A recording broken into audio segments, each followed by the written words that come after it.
All right. Welcome. Oh, we have the screen problem. It's like 15 things that I gotta do. There we go.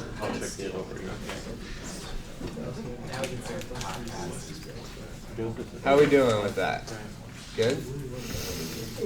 All right. So today is the day that we learn how to get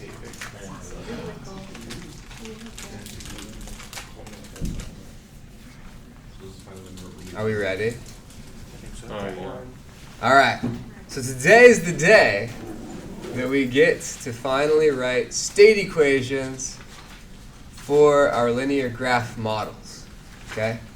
It's been weeks of building to this point. So now we finally get there. So let's do it. Let's see. We will generate a set of scalar state equations that we will write in standard form. Standard form is actually in matrix vector form. So, as we will see. So step one. So there are essentially two broad steps, and then there are sub-steps of each of these two broad steps. So step one is to derive, so B is the number of branches in our linear graph. S is the number of sources in our linear graph. So derive B minus S differential and algebraic equations in terms of primary variables only by starting with passive elemental equations and using B minus S compatibility and continuity equations to eliminate secondary variables. So this is kind of a mouthful. We're going to go through step by step, break it down. Okay. Note that S is equal to the number of through variable sources plus the number of across variable sources. Okay. All right. Whew. Okay. So step A, generate a normal tree. So we've got the linear graph. So do the normal tree. We learned how to do that last time. And step B is to identify primary variables as, this is what they are, across variables on branches and through variables on links. What are branches? What are links? Branches are the parts of our normal tree we've highlighted, and the links are the ones we haven't. Right. So branches are elements that are in the normal tree, and links are those that are not in the normal tree. Remember, the alternative terminology for links is twigs, right? I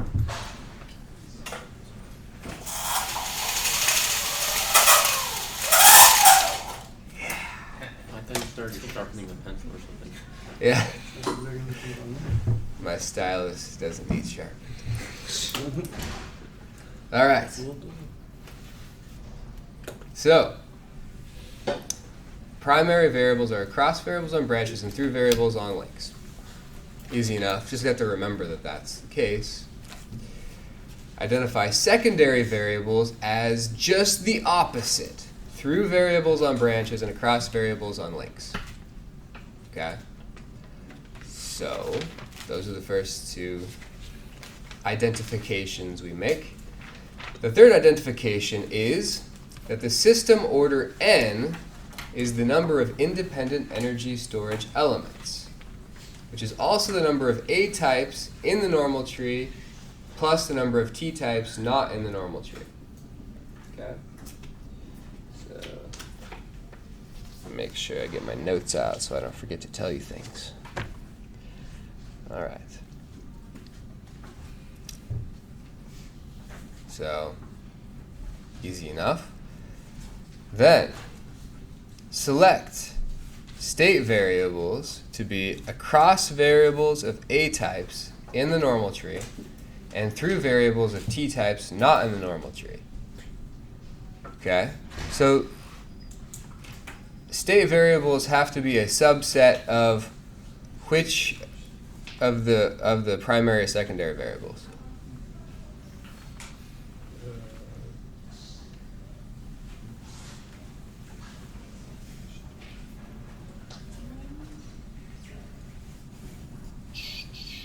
I heard somebody. Primary. They're a subset of primary variables. So the primary variables, one of the reasons why we identify them is that we select from the primary variables a subset that are the state variables. Okay. All right. So we never end up with, none of the secondary variables are ever going to be state variables. Okay. And state variables are the really important ones that we want. Okay. F. Write the B minus S elemental equations for passive elements. Okay.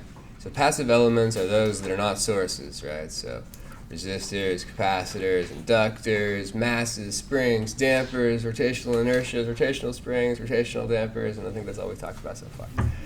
So those are the passive elements. So for every passive element, write an elemental equation.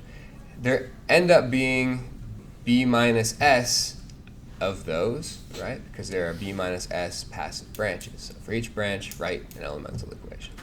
Easy enough. Then write primary variables on the left-hand side. So arrange the equation so that the primary variables and the elemental equations are on the left-hand side of the equation. This is going to help us navigate the algebra, okay? So that's why we're doing it. Okay.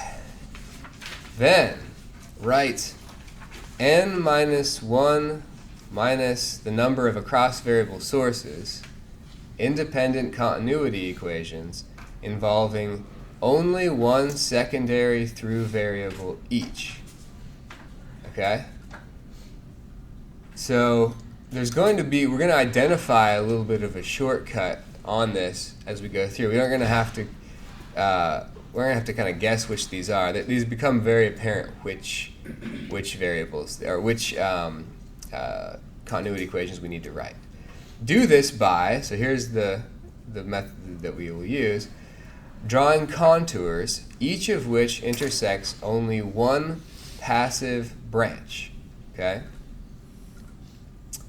Write each equation with the secondary through variable on the left-hand side.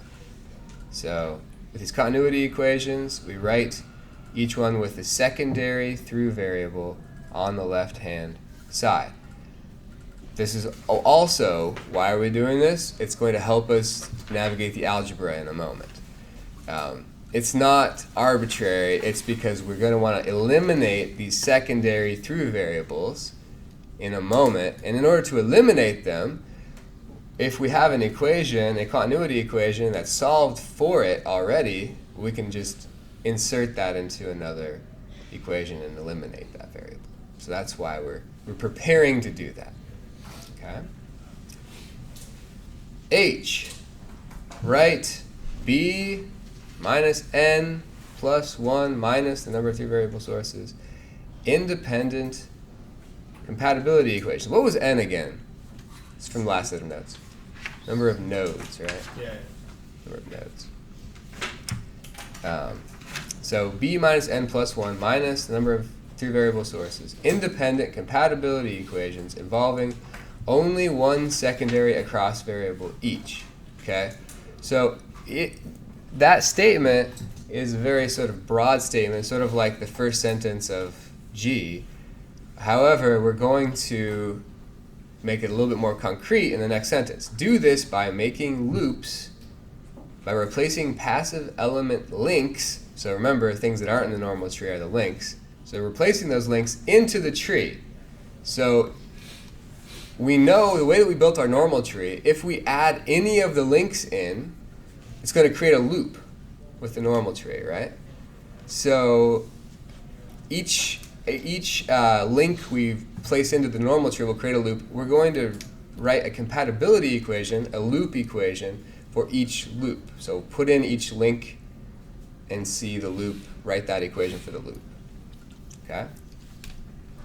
Write each equation with a secondary across variable on the left-hand side.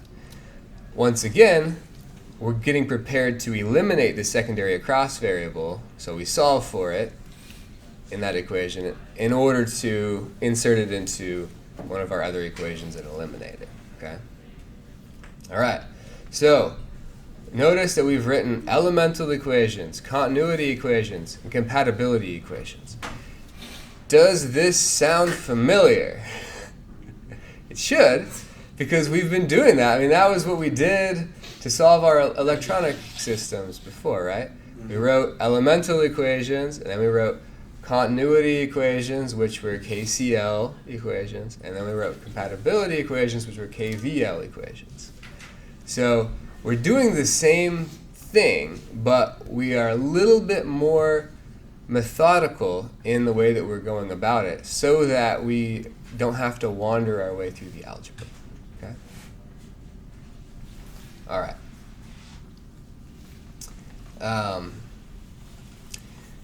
Step 2. So those are all sub-steps of step 1, remember? So now we've got these equations, and we have just the right equations, and they're set up just the right way for us to solve them. Okay?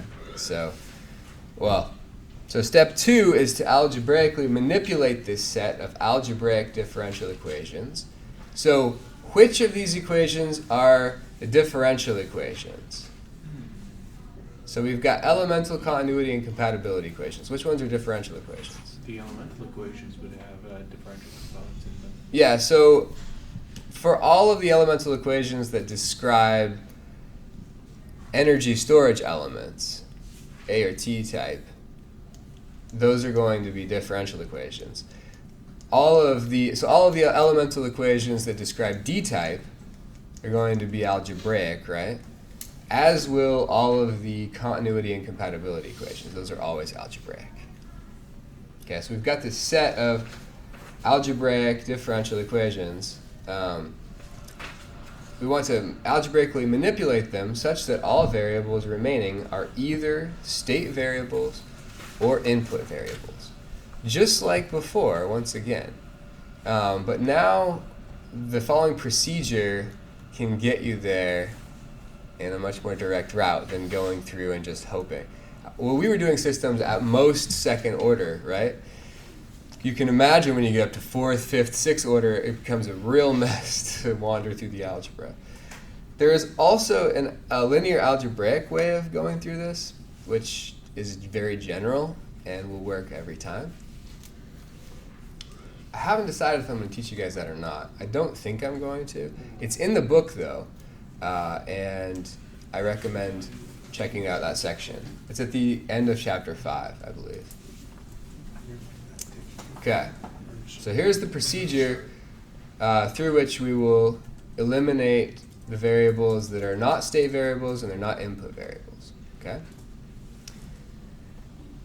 Step A.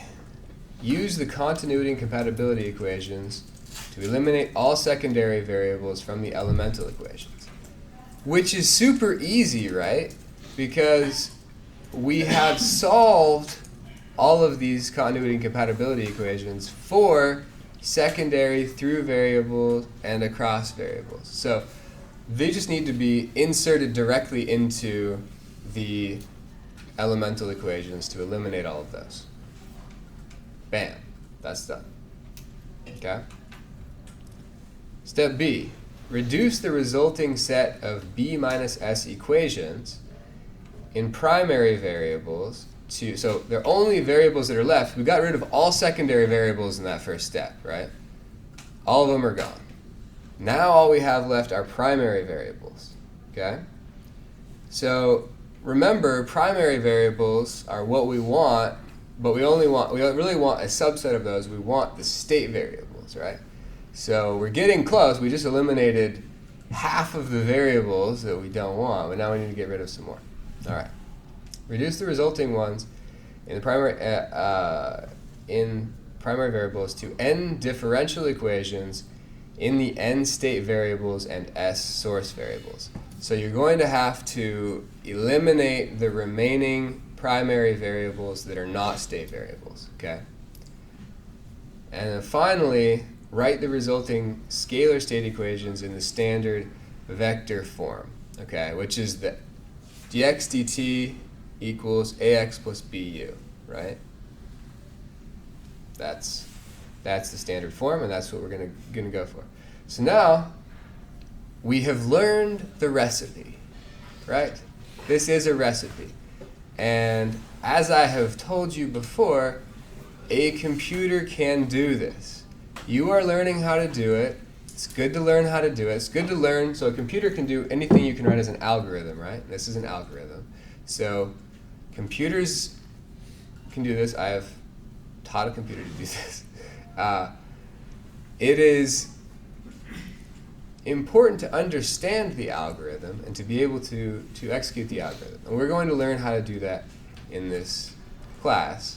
And that's one of the main types of problems you're going to be solving, is executing this entire algorithm, starting with drawing the linear graph, drawing the normal tree, writing your elemental continuity compatibility equations, eliminating the variables, writing your state equation in standard form. That is one of the really key takeaways to be able to go through that entire process. But remember, the early on process, the modeling, where you write your linear graph, is one of the most important aspects. Okay, so I'm going to have a Rubio moment now. You guys know that? I was just laughing, make you feel better. Sorry. Thanks, Joe. Marco Rubio, politician. I think it was 4 years ago. It was the State of the Union, I think. Anyways, he very awkwardly took a drink of water in the middle of his rebuttal to the State of the Union address. It was hilarious, and people were making fun of him for a long time for that. I mean, you give the guy a hard time, but he gave intense eye contact to the camera while he reached for the water. It was weird. Anyways, look it up. It's fun. It's sort of like that. Who was the Democratic politician? Howard Dean, when he got really fired up at one of his rallies. Do you guys not know this one either? Oh my god. Okay. Time out real quick. I was gonna say, you gotta show it on the lecture. Okay. Well, it's we all study You see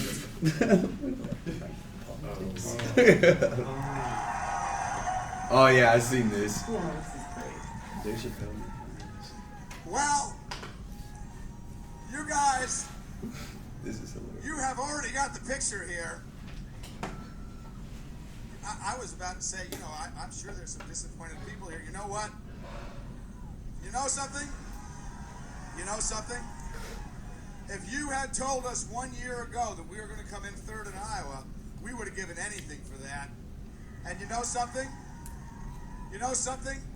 Not only are we going to New Hampshire, Tom Harkin, we're going to South Carolina and Oklahoma and Arizona and North Dakota and New Mexico. We're going to California and Texas and New York. And we're going to South Dakota and Oregon and Washington and Michigan. And then we're going to Washington, D.C. to take back the White House. Yeah.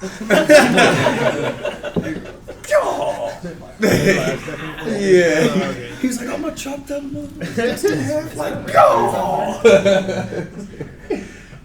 Okay. Now we gotta watch the Marco Rubio, and then we're done. Foreign policy of America continues to be indispensable to the goal of global liberty, We'll dry property, and mouth. safeguarding human rights. The world is a better place when America is the strongest nation on earth. But we can't remain powerful if we don't have an economy that can afford it. In the short time that I've been here in Washington, nothing has frustrated me more than false choices like the one the president laid out tonight. Choices that expect big government to do The this. smallest sip. What we need is an accountable, efficient, and effective government that allows small and new businesses to create more middle class jobs. Just killed the whole thing. Like, back to this. Anyway, we had to be bipartisan there and show one from each party. That's too funny. Maybe I'll show you guys next time the clip of Gary Johnson talking about his climbing of, I forget which mountain, It is ridiculous. Okay. He describes it in a very interesting way. Let's just put it that way. Wait for next time. On Friday, ask me. I will show it to you. What's his name It's again? hilarious. Gary Johnson. He's the Libertarian candidate for president this year. It's great. It is a really great clip. Anyway, I don't want to get political here, but I don't support Gary Johnson for president, but he is definitely the most likable of the candidates for me. Statement he makes, though, is hilarious. Anyway, example. Given the circuit for which we found a normal tree in the notes previous to this, find a state space model. Okay? So this is it. This is the whole thing, right? So we already found the normal tree in previous notes, so we can go ahead and skip that part. Okay? So we found the normal tree. This is a linear graph, normal tree. And let's go ahead and start with step 1. Variables, etc. Okay? Primary variables are Cross variables on branches. across variables on branches and through variables on links. Okay? This is a Catholic school. We should all be able to monotone that together. Cross variables on Across tangents. tables on And links. through variables on links. Yeah. This is See? Catholic school? Oh man. Okay. I mean, at least he's brainwashing us with like science. I know, that's what I was thinking, and they hear like, So, which of these are our branches? The green ones. Okay, so primary variables are VS, comma, VC, comma, VR2. Because voltages are a cross variable for an electronic system. And through variables on links. So IR1 and IL. Now, secondary variables are just the opposite, right? So what I like to do is just transpose this as I go along. So I say, oh, it's the current from the source, it's the current through the capacitor, it's the current through the resistor, it's the voltage across R1, and it's the voltage across the inductor. So I look at what's above and I just flip it. Now, you could independently just go back and apply the other rule, but we're all about ease of use here, right? So, our system order is what?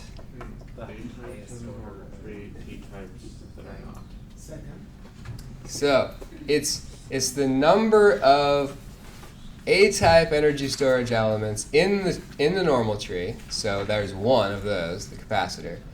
And so plus the number of T-type energy storage elements not in the normal tree, which is the inductor. So that's 1. So 1 plus 1, so N equals 1 plus 1 equals 2. The number of, so the system order is also equal to the number of state variables, right? I actually typically do these in the opposite order. I find the state variables first because the number of state variables is equal to n, so I just do that. But, so we're going to go through a similar process. The state variables are across variables, across A-type energy storage elements in the normal tree. So we have VC. I'm kidding. I don't really think we should all be able to do that together. And through variables in T-types in the links. So that's IL. Notice that these show up. So VC is a primary variable. And IL is also a primary variable. as we expected. Okay. Elemental equations. So we have to write an elemental equation for every passive element. Okay. And we want, so we go back up here, elemental equations with primary variables on the left-hand sides. So let's just do that. I mean, we could write them however we want and then solve them for the primary variable on the left-hand side. Or we could write them that way from the beginning. It is up to us. So let's do the solving method. We'll go sort of like long version this first time. And we'll say, so elemental equations, let's start with, you know what I like to do? I like to do this. Let's draw a column. We know we have to write one for every element, right? So let's write C, L, R1, R2 in a column. Okay, because those are all of our passive elements, right? 4 of them. And then let's draw a little vertical separator here. And let's write the elemental equation for the capacitor beside that. So the capacitor, the elemental equation is dVc dt equals 1 over C IC, right? Now, which of these is the primary variable? Is it VC or IC? VC. It's VC. It's already on the left-hand side, right? So we're good. L, Can we have the DT there? yeah, you can have the DT. The DT is inconsequential for that rule. Of course, it's consequential for other things. So, for the inductor, the elemental equation is DIL dt equals 1 over L VL. Okay. The primary variable is IL, which is already on the left-hand side, so we're good. For R1, we have VR1 equals IR1 times R1. And similarly for R2. But let's look at primary versus secondary. So with R1, which is the primary variable? IR1. So we look up here and we say, oh, IR1 is our primary variable. So we need to solve this for IR1. So we have IR1 equals VR1 over R1. And we've got, oh, do we need to do it for this? So Nope. VR2 is our primary variable, so we're good. I'm working on like a really corny like signature sideways thumbs up or something. So we're good. What do you guys think of that? Pretty cool? You should stick with the other guys. I should stick with what? What was the other one we watched? Yeah! That was, believe it or not, I think it's ridiculous. That was actual political suicide for him. It was. Yeah. It's weird, but that was like the end of his political career. Was that? Yeah. But that's such a good ringtone. You should just play with it. Times have changed. Times have changed. Nowadays, you can pretty much do anything, apparently, as a political candidate. Not political suicide anymore. So, Howard Dean's like, come on, guys, seriously. I said, yeah. I didn't grab anybody by anything. All right, so, Problem. continuity equations. All right, continuity equations. We have this rule that we've got to, so we go back up here to continuity. We've got to write them.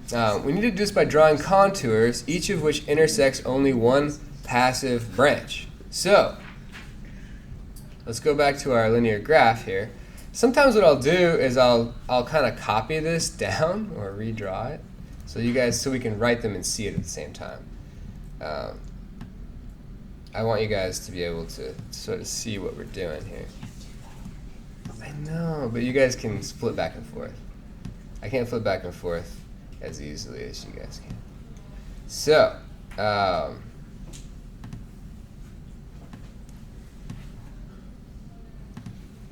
right. So what we need to do is draw some contours, and I'll draw them in orange for a nice contrast. So VS. So we're cutting things. We're intersecting things that are branches that are in the normal tree, right? So VS is not going to be intersected, and why is that? Because it is an active branch. It's active. So we need to cut one and only one passive branch with each of these. So the first one we could do would be that one, right? That's like sort of the low-hanging fruit. Bam. We cut only one passive branch in the normal tree. Okay?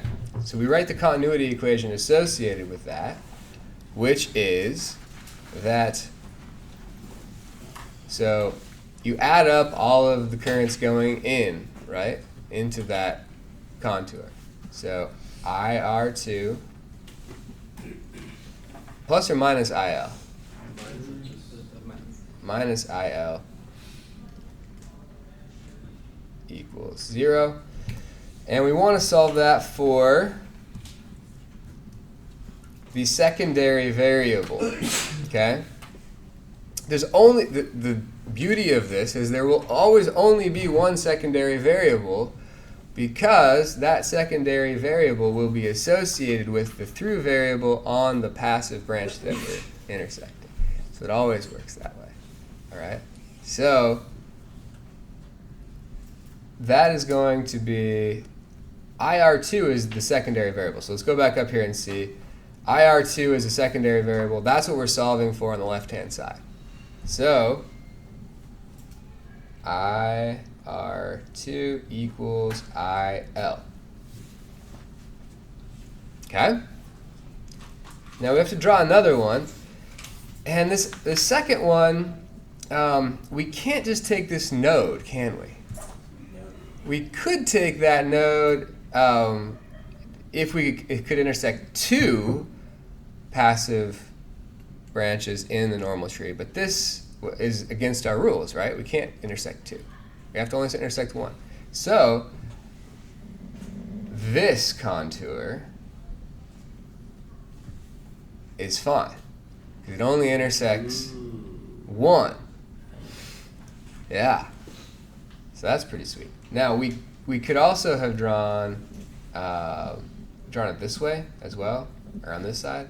This equation comes out the same. So we have this contour that has IR1 going into it, right? So I can write IR1. And then IC1 is going out of it, right? Or IC is going out of it, right? So that's going to be minus IC. Oh, did you draw the plus? Yeah. Sorry. And then IL is going to be plus or minus? Minus IL equals 0. And we need to solve once again for the through variable that's going through this passive branch that we intersected. So we want to solve for IC, which if we come back up here and check, IC is a secondary variable. Okay? So IC is equal to IR1 minus IL. Right? Okay. We're getting there. So let's number our equations so far. We've got 1, 2, 3, 4, 5, 6.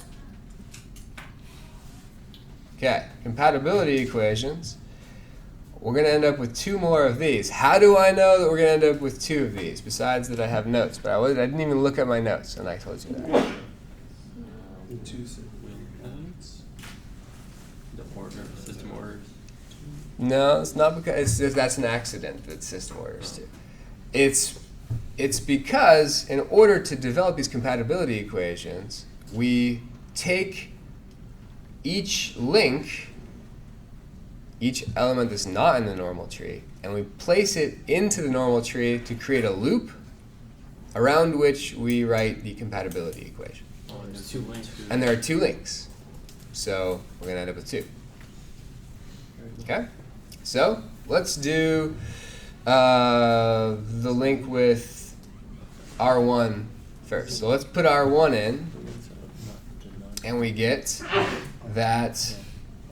So we can go around this loop either direction, it doesn't matter. Let's go around it this way. So let's say VR1 plus VC, because it's going in the same direction, minus VS equals 0.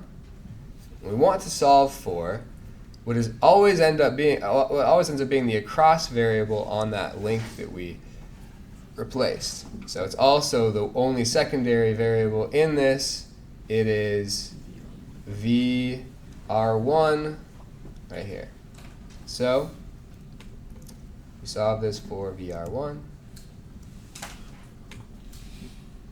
VR1 equals VS minus VC. So this is our 7th equation. Now, honestly, we can start to write these ones. We don't have to really write this and then write this. Once you've done this a couple times, you can start to write them in terms of the variable you want to from the beginning. And I'll start doing that in my examples to sort of show you how that's done. But I encourage you to learn those sorts of, they're not really shortcuts, they're just sort of skipping a step by knowing where you're going. Okay? All right. So I guess that is a shortcut, isn't it? They're not really shortcuts. They're just shorter. And you cut. Okay, so the second one is when you replace L into this loop here, and so let's go around the loop in the direction of VL. So VL minus VC plus or minus VR2? Plus VR2 equals 0. And that, we're going to solve for VL, the voltage across the inductor, the link that we put into this loop. And that is equal to VR2 minus plus, wait. Negative VR2 plus VC. VC minus VR2. Yeah. Just because you wrote VR2 first. VC minus VR2. Thanks, guys. While we're here. Yeah, that's good. I never screw up in algebra. It's just the alphabet that gives me trouble. All right, so we have 8 equations, and we need to eliminate some variables. How many state variables do we have? 2. And we have 8 equations remaining. We need to get it down to 2 equations, okay? So we still got to eliminate some of these primary variables. So we still have to eliminate some variables here. So, doing algebra is sometimes the most tedious part of this process, but we can totally do it. So, plugging or inserting, plugging is sort of the way that we often will say it, but inserting, if you're writing this, it's usually better to say inserting, because plugging sounds just a little, I don't know, it's just no, this is a weird sound to a word you would use in a technical document. Plugging is not the right word to use. Inserting is better. All right, plugging. So plugging equations. So the continuity and compatibility equations are equations 5 through 8, right? So 5 through 8 into the elemental equations, which are equations 1 through 4, right? 1 through 4, we get the following. So what I like to do is just actually rewrite this column here and plug in these continuity compatibility equations. So once again, we have C, L, R1, R2, right? And the dVc dt equation is dVc, that doesn't go away, dt equals 1 over c times IC. There is, of course, a continuity equation for IC. We can eliminate it. So that's just equal to IR1 minus IL. All right. Now, for the inductor equation, we have DIL dt equals 1 over L times VL, which we have a compatibility equation for. So that's just equal to, as you guys helped me discover, VC minus VR2. That's a 2. All right. Easy enough. So now we're going to use the R1 equation, which is that IR1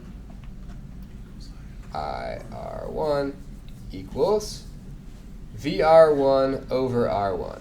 But VR1, we have a compatibility equation for that. So we have VS minus VC divided by R1. Finally, for R2, we have VR2 equals IR2 times R2. So I'll write the R2 out front. IR2 is equal to IL according to equation 5. So what we've done is we've used this equation, this equation, this equation, and this equation to eliminate all of the secondary variables. Okay? That was what we were going for.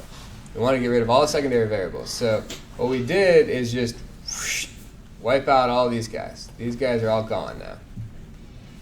Now we want to get rid of, so VS, do we want to get rid of VS? No, it's an input. So that's good.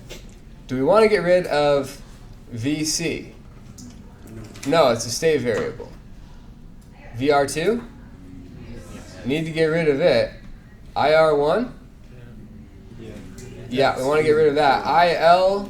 No. So we need to get rid of 2 more variables. Fortunately, we have 2 extra equations, and look, they're already solved for the variables we need to get rid of. IR1 and VR2. IR1 and VR2. Holy-ish. Yeah. All right, so all we need to do is I'm gonna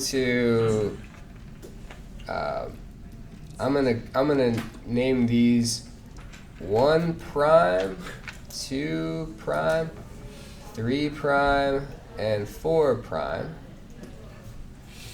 So finally,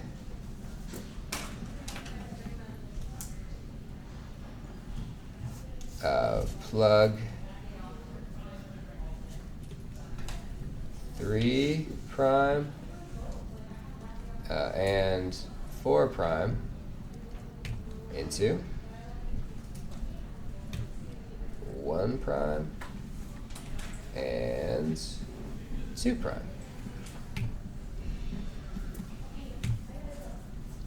So we have dvc dt equals 1 over c times IR1 is equal to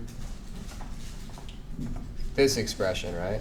So we have Vs minus Vc over R1. And then what remains is minus IL. IL is a state variable, so we're good, right? So that we could expand it a little bit. We could write it as negative 1 over R1C times Vc minus 1 over C times IL. We often write the input last, plus 1 over C, R1C, right? R1C times Vs. Okay, so that one is good. DIL is the second equation, DIL dt for the inductor is equal to 1 over L. Vc is a state variable, right? So I need to get rid of that. Minus VR2 is just R2 IL, which we could expand to be 1 over L Vc minus R2 over L times IL. Okay. Now,